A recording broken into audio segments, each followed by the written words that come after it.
bari xamuñu ma dama nekk une grande militante des droits de l'homme et de la démocratie ba def sama école politique ci parti démocratique sénégalais à l'âge de 14 ans kon tey démocratie bi am ci réew mi système politique bi am ci réew mi tey dafa am ay góor ak ay jigéen ay ndaw ñu xeex ba réew mi toll fii mu toll te ñun bokk nañ ci kii bokk na ci ñi sacrifier seen vie ñi sacrifier seen liggéey loolu mooy patriotisme te patriotisme boobu dafa nekk ci suñu deret président Abdoulaye Wade inculqué nañu ko yàlla dogal ñu def 20 ans d'opposition avec Wade te boobu opposition metti na neexul mais loolu conviction moo tax ñu def ko ak bëgg suñu réew tey bu ñu doxee gis autoroute à péage yi gis réew mi fi ko Abdoulaye Wade indi dañuy am fierté parce que dañoo participer ci li ko fi def yàlla dogal itam ma bokk ci gouvernance su maître Abdoulaye Wade nekk député d'abord nekk adjoint maire président de la commission sportive de la ville de Pikine mooy sama premier poste électif ma nekk député à l'Assemblée nationale pour 48 heures nekk ministre des Sénégalais de l'étranger yàlla dimbali ma côtoyé président Abdoulaye Wade bokk ci école am nag expérience bu ma yàlla dénk kon tey en tant que citoyenne mënumaa toog seetaan réew mi su ma neexoon ma toog seetaan ndax sunu borom am na lu ma defal bi yàlla dogalee sunu nguur jeex président Macky Sall nekk fi yaakaar naa man dew ma ci président Macky Sall tey ñu bari ñu nekkoon ci régime u Abdoulaye Wade ñu ngi ci président Macky Sall bépp coalition bu fi taxaw opposition ñun bokk nañ ci appel 3J la ñu créé en 2013 muy alliance patriotique pour l'émergence et le libéralisme ñu dugg taxawu Sénégal bu mag bi mu éclaté ñu ànd ak PDS dégg nga après y a eu des petits problèmes ñu ñëwaat coalition Madické Niang kon sunu parti dafa inscrire dans la dynamique d'opposition depuis sa création muy parti bu am doole ndax liggéey nañ ko ci gox-goxaat yépp région yépp aujourd'hui département yépp le parti est présent rawatina nag force yi ñu am département de Pikine ak département de Thiès may nuyu population de Pikine di leen massawu bu baax ci inondation yi ci coono yi ñu nekkee di nuyu bu baax tamit waa Thiès. Revenons maintenant à votre question notre participation à Yewwi Askan Wi ñun dañu gëm ni état continuité la Senghor tabax na une nation mooy Sénégal am na ay ethnie yëpp mais ethnie yëpp parce que Senghor séeréer la nekk chrétien muy minorité religieuse mais tey Senghor tabax na nation yeneen pays africains yëpp boo fa demee da ngay gis y a des problèmes ethniques ou y a des problèmes religieux ou y a des problèmes politiques mais ñun sunu borom dimbali nañu ci les grands hommes qui ont dirigé ce pays fexe nañ ba réew mi am unité ethnie yëpp nekk benn religion yi tamit amuñu problème nit ñi di saafonte ñu am paix am aussi stabilité politique. Très bien. kon on a des acquis. Oui. kon tey bu ñu duggee ci biir Yewwi Askan Wi. président Ousmane Sonko moo ma jël ci. waaw yónnee ñu une charte boo xam ni moom mooy régir doxalinu Yewwi Askan Wi parce que ñun duñu jóg rek dugg ci dara bi ñu liiree charte bi sunu parti consulter sunu parti suñu parti jox ñu mandat ñu ñëw signer charte bi. dugg ci biir charte boobu nag mooy régir doxalinu Yewwi Askan Wi au départ comme on dit ñun ñëpp dañu nekk benn mutualiser nos forces. mutualiser nos idées mutualiser nos moyens pas pour nërmeel système parce que waxuñu ni système bi fi nekk lépp baaxul dañ ne manquement yi am ci système bi ñu nekk une force de proposition politique capable de relever les véritables défis de développement socio-économique. D'accord. ñu signé ko ànd ci di liggéey man j'étais membre du CEMA mooy comité de médiation et d'arbitrage lors des locales ñu liggéey j'ai passé des heures et des heures des nuits entières des nuits blanches ci biir Yewwi Askan Wi pour ñu investir ba mu am résultat yi ñu am. mais qu'est-ce qui s'est passé entre-temps entre li ngeen jot a def yëpp ba tey ba ngeen arrivé à ce que ngeen gelé seen activité ci biir Yewwi. waaw fa laa jëm c'est-à-dire Olof Ndiaye dafay wax ne lu sotti am borom parce que bi nga xamee ni y avait rien amul mairie amul dara ñi ngi liggéey dans la fraternité ñun ñëpp ñu nekk benn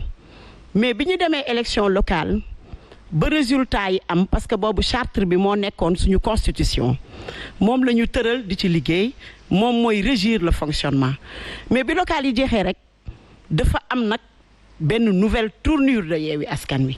loolu moo tax nga gis nga seetlu y a beaucoup de démissions de départ de Yewwi Askan Wi parce que ànd boo gis nawlante daf ci baax maanaam respect mutuel di ñu dem ba ci biir ñu gis ni Yewwi Askan Wi kat population bi adopté nañ ko te am na résultat njëriñu politique bu ciy génn mu am ñaari parti yoo xam ni dañoo daal di taxañ charte bi régir Yewwi Askan Wi daal di koy teg nële di décider nag entre deux partis muy Pastef ak Taxawu Sénégal tey bi ñu xamee ni loolu yëpp am na avant loolu man j'étais membre du SEMA charte bi dane nañu tous les mandats yi am ci Yewwi Askan Wi 3 mois la war a durer en l'occurrence le mandat du président des leaders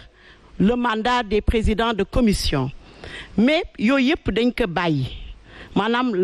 renouveler mandat yooyu mais comme le président de la conférence des leaders il voulait s'accaparer de l'appareil de Yewwi mu décider de lui-même ne dafay remanier le SEMA. Le SEMA, c'est le comité de médiation et d'arbitrage mooy investir voilà donc léegi mais remaniement boobu nee na Aïcha benn nit lañ ci génne muy madame le ministre Aminata Lô Dieng remplacement avec monsieur Déthié Fall parce que boobu comme man j'étais là pour l'intérêt général de la coalition oui. Donc man arrangé wu ma leen il fallait remanier mettre un autre élément qui lui est favorable su ko defee mu accaparer de l'appareil pour mën a dugal ay nitam et finalement même le SEMA là dañ ko mujjee teg de côté parce que bi ñu demee war a investir ils se sont rendu compte que dañu bëggoon nit mënul dem fal boppam on est revenu pour dire comme le président du SEMA oui. N'est pas candidat nañ ko jox mandat pour mu dem investir mais biñ ko joxee mandat parti yu bari man bokk suñu parti ci la ñu bokk dañ ko ne boo investir ba pare nga andil ñu investiture bi ñu valider ko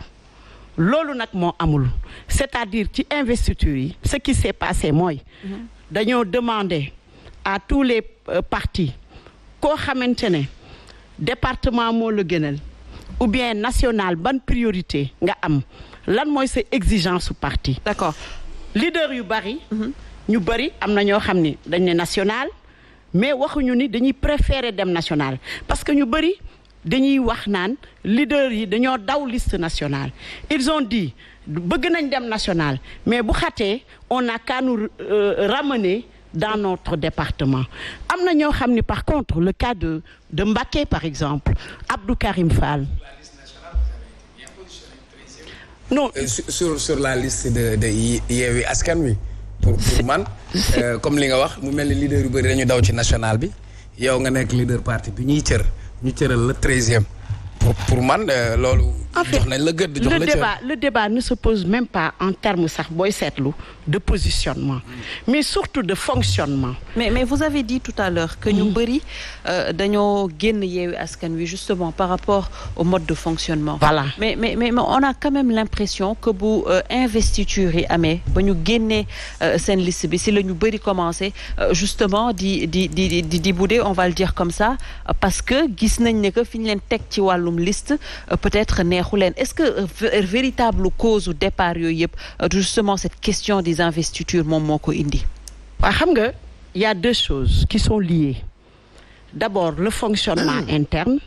parce que bu dee charte bi mooy suñu constitution dañoo teggi charte bi doxalatuñu charte bi les décisions se prennent entre deux leaders donc il y a plus de démocratie interne tous les autres leaders sont exclus maanaam dañuy yëgal par exemple la coalition Wallu Yewwi oui. La conférence des leaders l'avait rejeté ñun dañ ko rejeté mais à notre grande surprise dañu xëy le matin rek on a vu ça au niveau de la presse comme tous les Sénégalais comme dañ ñu yëgal. D'accord. Voilà maintenant. nit bu yoree parti xam nga tey mun nañ ma bañ a investir sax man parce que man wax dëgg yàlla xeexuma position mais tey sa parti pour ñu mën a engagé wu sur le processus mën a am xanaa kenn dinañ ko investir par exemple soo gisee tey parti AG jot na amuñu benn nit ci liste bi ni département ni national boo jëlee tous les départements du Sénégal c'est Pastef et Taxawu Sénégal. D'accord. nga ñëwaat au niveau national la liste 1 ba 10 c'est Pastef pratiquement tuuti dosage moo ci am Pastef et Taxawu Sénégal maintenant il y a cette volonté de partager cette idée de départ de vouloir partager les idées di waxtaan ci suñu biir. Oui. di discuter di prendre les décisions en l'interne loolu moo amatul. Yewwi Askan Wi. Une dernière question peut-être laata ñuy dem ci Diarra monsieur le